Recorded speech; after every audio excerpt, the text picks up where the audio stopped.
Lara, so this whistleblower is saying that the FBI falsely claimed that this laptop was disinformation to shield President Biden during the 2020 presidential election. Now, Christopher Wray is calling that allegation deeply troubling. What's your response to all of this?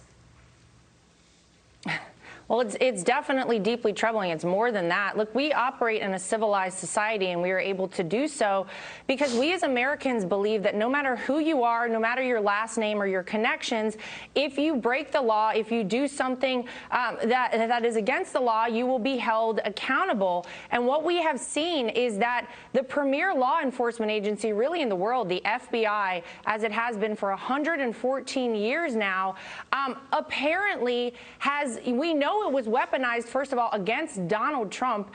We know, remember, Peter Strzok and Lisa Page working in tandem to try and take down Donald Trump, despite the fact that the information they were basing their entire situation off of was false. But now that same agency, apparently for the political party that they support, has covered up. And the fact that you have Christopher Wray, the FBI director, there on Capitol Hill, either just finding out about a lot of this, which is very concerning, considering he is the director, that he's, kind of surprised by some of this stuff, or that he's the director and yet these individuals are still there. This is still going on, and there's been no accountability at the FBI, is awful. This is not the way we operate in the United States of America. We can't function if this is how our premier law enforcement agency is handling itself. People need to be fired from the agency. People should be in jail, and there should be an investigation, of course, not only into the Biden family, but apparently into the FBI as well. Their job is to protect us in the homeland. It's not to go after parents, and they need to remember that. Meantime, Florida Governor Ron DeSantis continues his crackdown on woke government officials in the Sunshine State by announcing the suspension of State Attorney Andrew Warren. Listen. This is the guy that all the line prosecutors, all the law enforcement said he thinks he can pick and choose which laws, and he actually signed letters saying he wouldn't force laws against transgender surgeries for minors, laws protecting the right to life. No, the law is presumptively enforced. That's not something that's acceptable. Lara, why don't more governors do this? Well, gosh, wouldn't it help here in the state of New York if that happened right here in New York? We would see a very different story.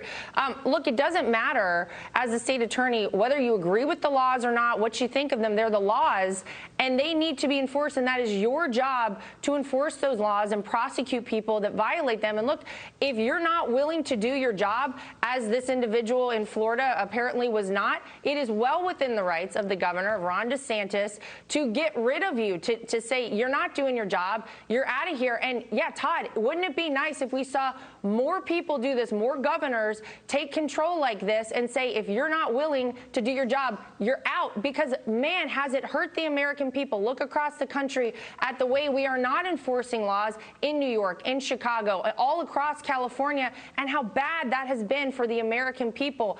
I wish we saw more of this sort of action taken. Man, wouldn't it be better for all of us? Yeah, so this state attorney was elected. I guess he wasn't appointed. He was elected by the people. So what do you think the reaction to this move by DeSantis is going to be? Well, I think a lot of people are happy about it. Look, I can tell you as a Florida resident myself, anything that makes our state better, anything that keeps us safer, anything that's better overall, I'm happy. I'm taking my kids back there to start school very soon.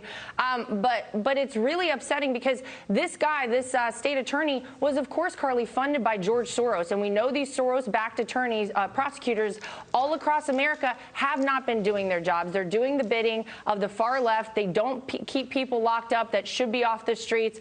And this is just another one you can put in that category that probably should have never had his job and now is being held accountable for it. So kudos to Florida Governor Ron DeSantis. Yeah, well, Governor DeSantis said that he had an announcement that was going to make the liberal media freak out, and this was that announcement. Here we are. Here we go. Lara, thank you so much for joining us. We appreciate having you on, as always. Happy Friday. Thank you. You guys too. Hey everyone, I'm Emily Campagno. Catch me and my co-hosts Harris Faulkner and Kaylee McEnany on Outnumbered every weekday at 12 p.m. Eastern, or set your DVR. Also, don't forget to subscribe to the Fox News YouTube page for daily highlights.